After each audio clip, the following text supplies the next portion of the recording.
Hello बच्चों, welcome back to my channel.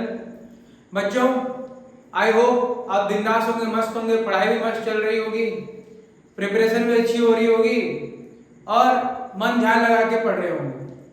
बच्चों, previous class में क्लास 10 का जब मैंने पहला वीडियो आपके लिए बनाया था, वहाँ हमने पढ़ा था लाइफ प्रोसेसेस के बारे में। लाइफ प्रोसेसेस का पहला वीडियो था जहाँ पे हमने न्यूट्रिएंट्स के बारे में सीखा था, मतलब डिफरेंट टाइप ऑफ न्यूट्रिएंट्स के बारे में पढ़ा था, न्यूट्रिशन क्या होता है उसके बारे में हमने डिस्कस किया था। वो पार्ट 1 था। आज मैं जो वीडियो बनाने वाला हूँ उसी प्रोसेस को हम लोग कंटिन्यू करने वाले हैं, उसी चैप्टर को आगे हम बढ़ाने वाले हैं। आज हम पढ़ने वाले हैं हेटरोट्रोपिक मोड ऑफ न्यूट्रिशन के टाइप्स के बारे में। कितने तरह के हेटरोट्रोपिक न्यूट्रिशन होते हैं उनके बारे में हम डिस्कस करने वाले हैं। जैसे कि मैंने आपको बताया था कि हेटरोट्रोपिक न्यूट्रिशन वो न्यूट्रिशन होता है जो कि एक एनिमल दूसरे प्लांट या एनिमल्स को खा के वहां से डेराइव करता है, उसको हम लोग हेटरोट्रोपिक मोड ऑफ न्यूट्रिशन कहते हैं। मतलब एक एनिमल दूसरे प्लांट और एनिमल के ऊपर डिपेंड करता है अपने न्यूट्रिशन के लिए, that is called heterotrophic nutrition. तो हेटरोट्रोपिक न्यूट्रिशन जो होता है वो 3 तरह का होता है। एक होता है सेप्रोट्रोपिक न्यूट्रिशन, दूसरा है पैरासाइटिक न्यूट्रिशन और तीसरा है होलोजेनिक न्यूट्रिशन। अब इन 3 न्यूट्रिशन के बारे में हम डिटेल्स में डिस्कस करते हैं। देखिए दोस्तों, सेप्रोट्रोपिक न्यूट्रिशन क्या होता है, जिसको हम लोग सेप्रोफाइटिक न्यूट्रिशन भी कहते हैं। Saprotropic nutrition is that nutrition in which an organism obtains its food from decaying organic matter of dead plants, dead animals and rotten bread etc. It means कि saprotropic mode of nutrition वो nutrition होता है जहां पे एक organism सड़े गले चीजों के ऊपर एक्ट करके उनको फीड करके अपना न्यूट्रिशन गेन करता है, उसको सेप्रोट्रोपिक मोड ऑफ न्यूट्रिशन कहते हैं। ये फंगी, उसके साथ साथ मशरूम, इनके केस में ये सब देखा जाता है सेप्रोट्रोपिक मोड ऑफ न्यूट्रिशन। वो क्या करते हैं, डेड एंड डिकेइंग चीजों के ऊपर ग्रो करते हैं और वहीं से अपना न्यूट्रिशन वो डेराइव करते हैं। तो सेप्रो का मतलब होता है रोटन, सड़ा हुआ, कोई भी चीज सड़ा हुआ। So as a saprotrophic organism draws its food from rotting wood. लकड़ियों के ऊपर भी ग्रो कर देते हैं, सड़ी गली लकड़ियां होती हैं उनके ऊपर भी ऐसे ही ग्रो कर सकते हैं, आप देख सकते हैं। उसके बाद dead and decaying trees, bread के ऊपर कभी कभार हम अगर ब्रेड को ऐसे ही फेंक देंगे तो उसमें धीरे धीरे करके फंगस ग्रो कर जाता है, तो ब्रेड मोल्ड्स वगैरह वहां पे ग्रो करते हैं। फिर ये ऑर्गेनिजम्स जो सेप्रोट्रोपिक मोड ऑफ न्यूट्रिशन शो करते हैं उनको हम लोग सेप्रोफाइट्स कहते हैं। क्या कहते हैं? सेप्रोफाइट्स कहते हैं। तो सेप्रोफाइट्स ऐसे ऑर्गेनिजम्स होते हैं जो कि अपने फूड डेड प्लांट्स या dead and decaying matter animal bodies के ऊपर एक्ट करके वहां से अपना फूड जो है वो रिसीव करते हैं, वहां से अपना फूड गेन करते हैं, सड़ी गली चीजों के ऊपर एक्ट करके अपना फूड गेन करते हैं। उनको हम लोग क्या बोलते हैं? सेप्रोट्रॉप्स बोलते हैं। और उनके मोड ऑफ न्यूट्रिशन को सेप्रोट्रोपिक मोड ऑफ न्यूट्रिशन कहा जाता है। They are also called saprophytes. Example क्या है? ब्रेड मोल्ड्स, मशरूम्स, ये सब एग्जांपल हैं सेप्रोट्रोपिक मोड ऑफ न्यूट्रिशन के।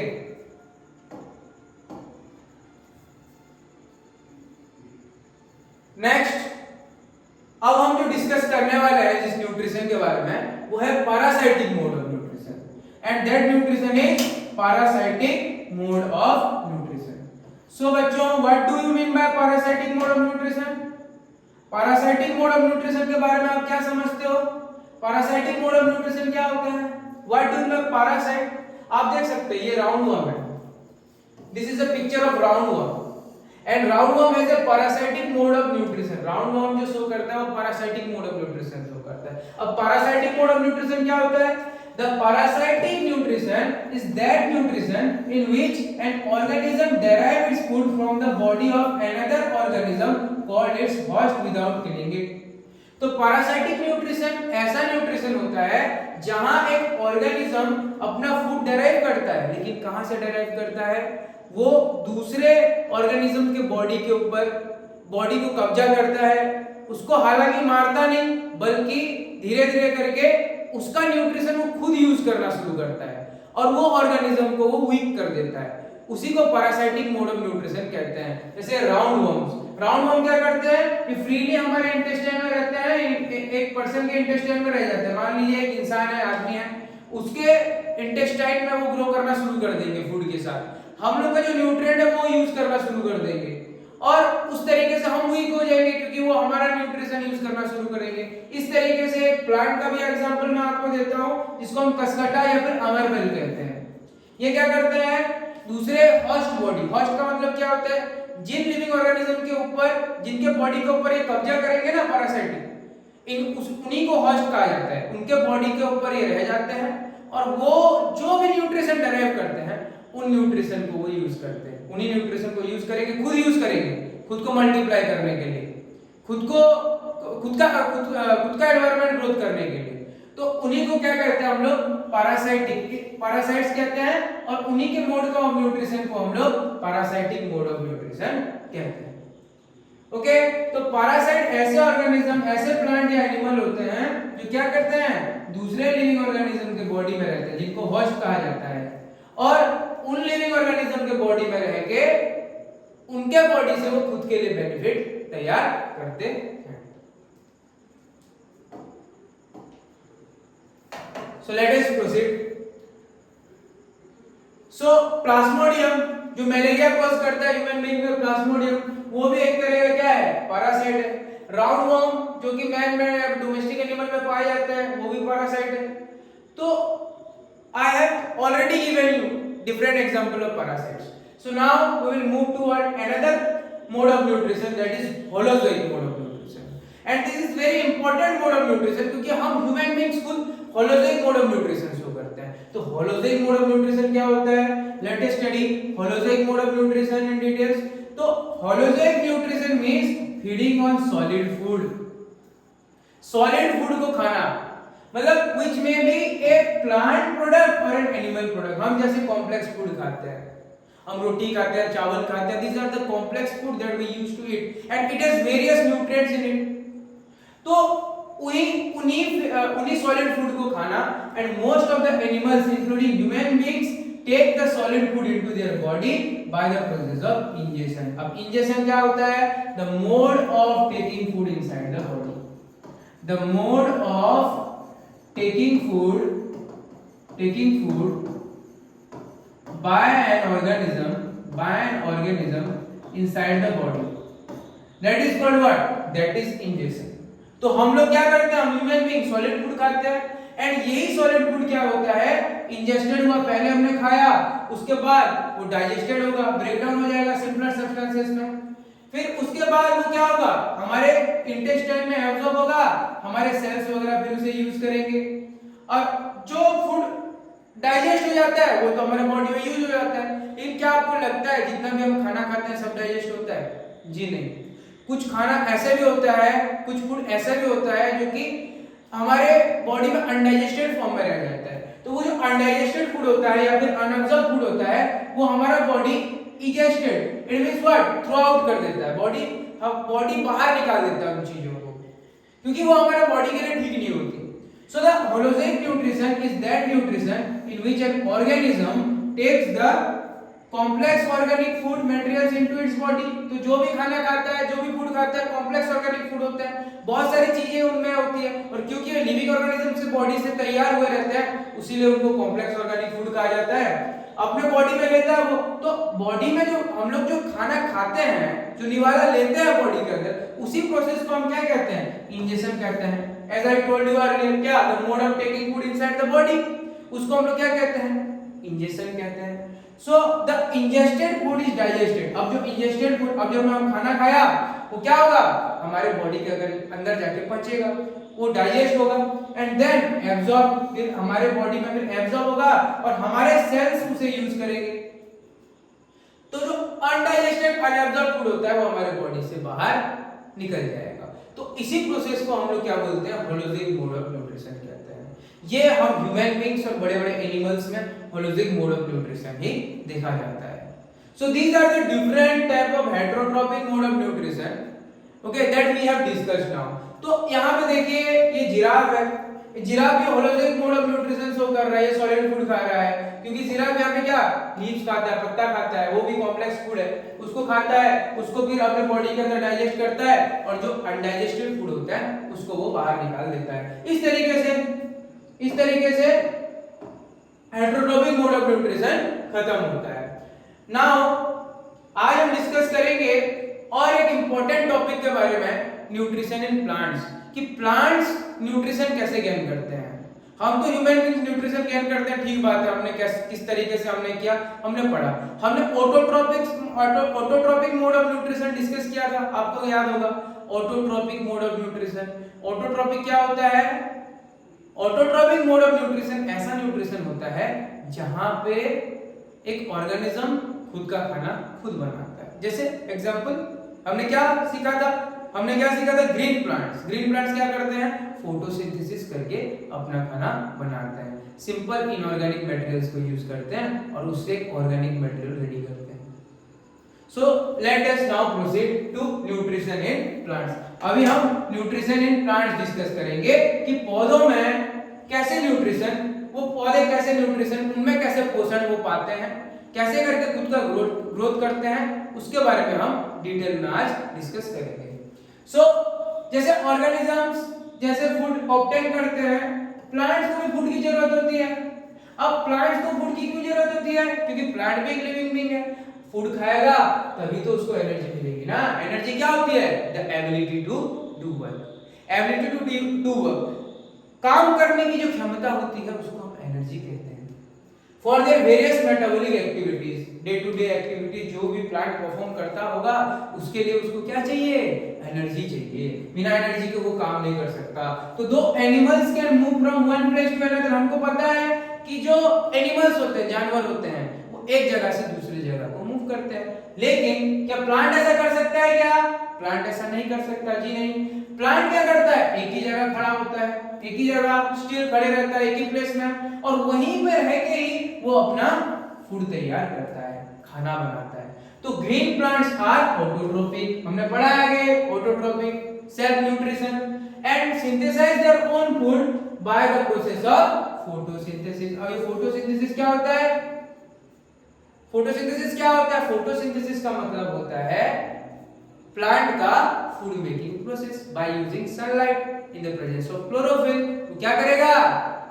अपने लिए खाना तैयार करता है। फोटोसिंथेसिस मतलब, फोटो का मतलब क्या होता है? यहाँ पे लाइट है, और सिंथेसिस का मतलब होता है टू बिल्ड।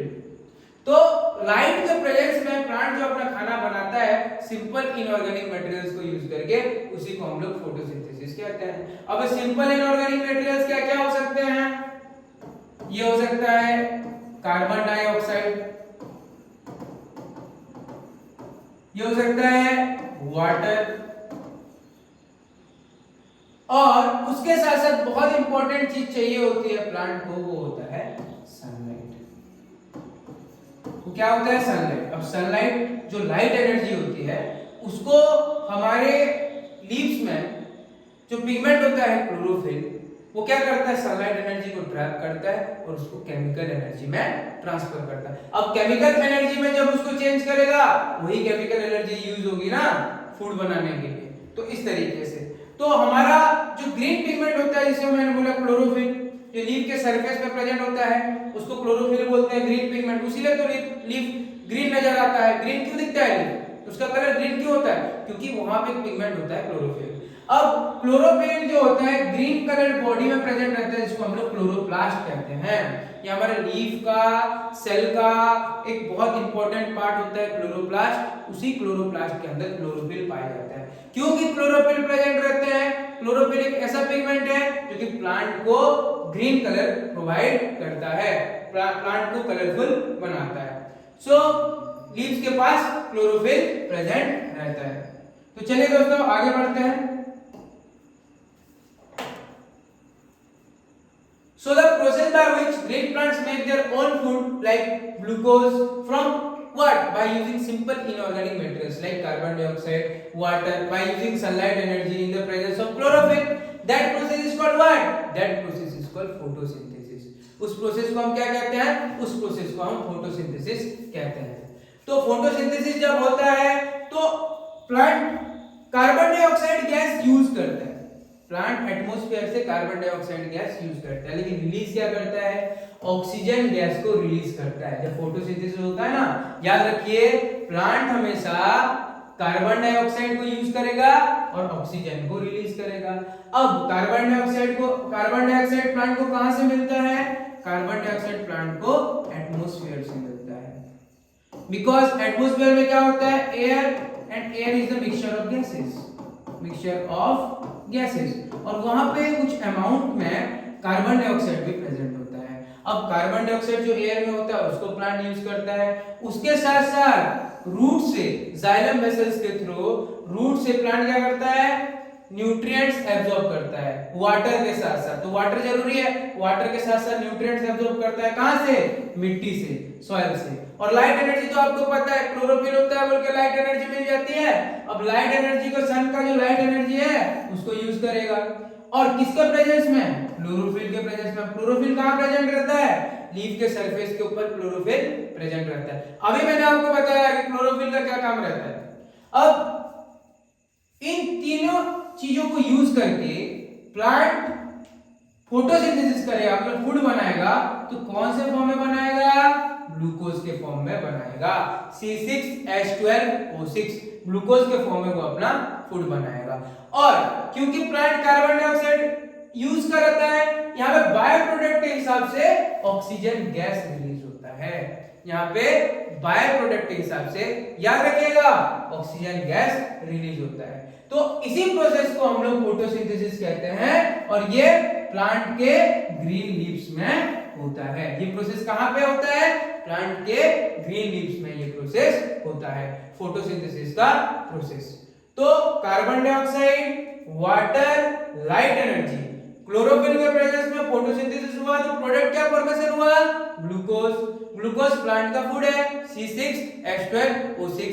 अब कार्बन डाइऑक्साइड यूज हुआ, रिलीज कौन सा गैस हुआ, ऑक्सीजन गैस रिलीज हुआ। आई होप आपको यह टॉपिक अच्छे से समझ में आ गया होगा। अब हम आगे बढ़ते हैं। देखिए यहां दिखाया गया है, समझिए इसको।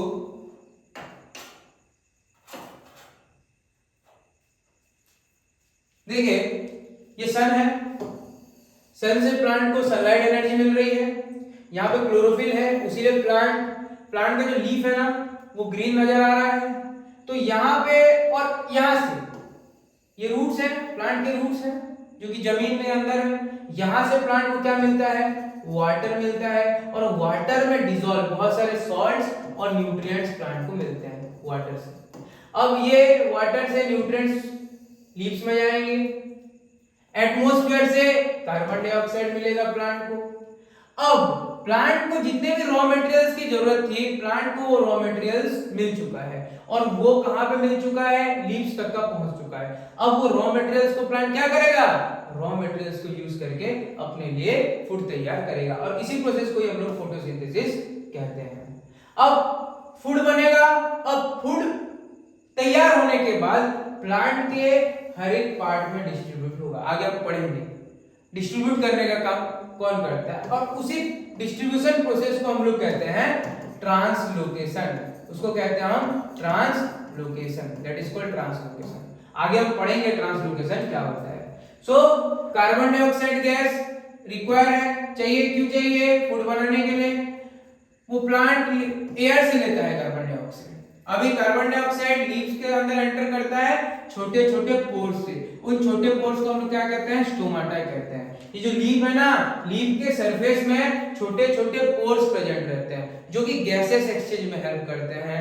वाटर वहां से बाहर निकलता है, वहीं से ट्रांसपीरेशन होता है। अब देखिए ये जो लीफ है, लीफ के सरफेस में छोटे छोटे पोर्स होते हैं। उन छोटे छोटे पोर्स को हम क्या कहते हैं, स्टोमाटा कहते हैं। अब स्टोमाटा का काम क्या होता है, गैसेस एक्सचेंज में।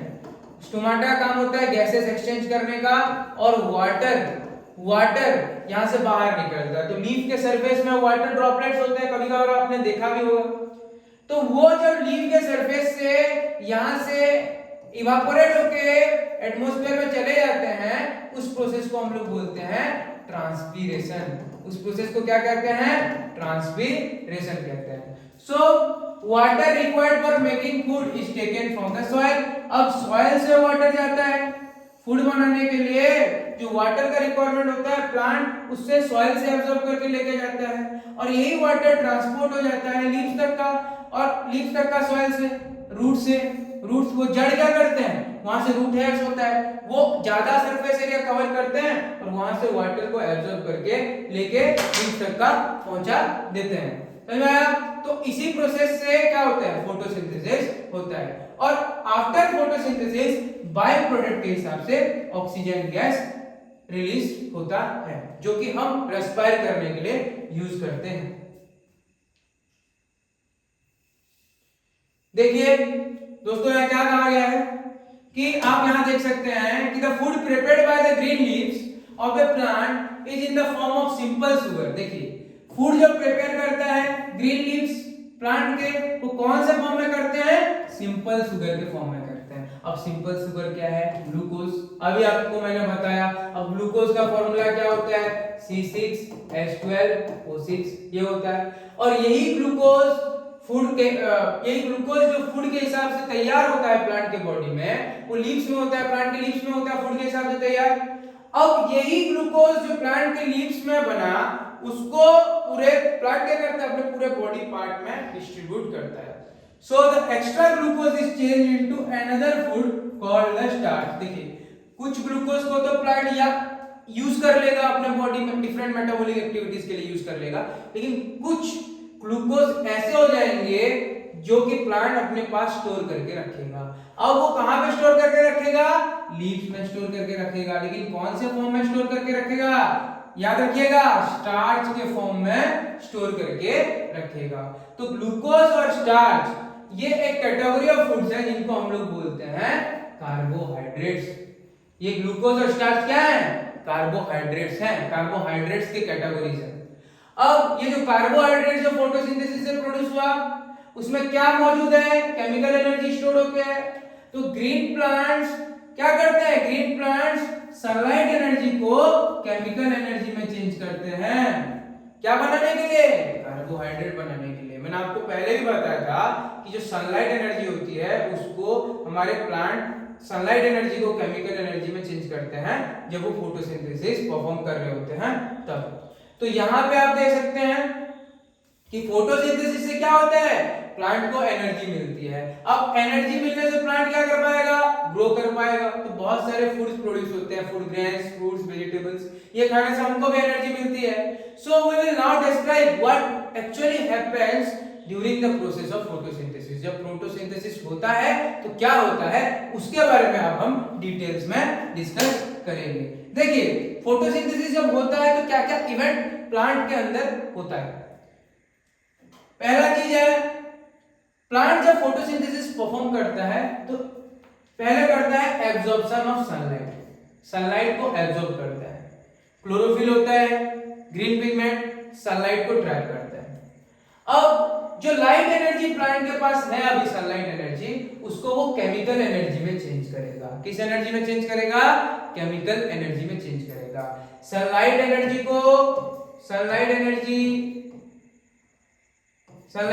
को प्लांट क्या करेगा? केमिकल एनर्जी में चेंज करेगा। अब केमिकल एनर्जी में चेंज करेगा तो क्या करेगा? And splitting of water into hydrogen and oxygen, light energy use करके वाटर को हाइड्रोजन और ऑक्सीजन में स्प्लिट कर देगा। इस तरीके से ऑक्सीजन गैस रिमूव हो जाता है। ऑक्सीजन गैस बाय प्रोडक्ट के हिसाब से बाहर निकलता है। उसके बाद क्या होगा? Reduction of carbon dioxide by hydrogen. अब reduction of carbon dioxide by hydrogen, अब हाइड्रोजन यूज होगा कार्बन डाइऑक्साइड को रिड्यूस करने के लिए, क्या बनाएगा? कार्बोहाइड्रेट बनाएगा जो कि है ग्लूकोज। क्या करके? केमिकल एनर्जी, लाइट एनर्जी को जो केमिकल एनर्जी में चेंज किया था उसको यूज करके। तो इस तरीके से प्लांट क्या करता है? अपना खाना तैयार करता है। तो अभी कंडीशन क्या क्या चाहिए प्लांट को फोटोसिंथेसिस करने के लिए? सनलाइट की जरूरत पड़ती है, क्लोरोफिल तो चाहिए ही क्योंकि सनलाइट को कौन ट्रैप करेगा? क्लोरोफिल ही करेगा। उसके बाद कार्बन डाइऑक्साइड चाहिए, वाटर चाहिए।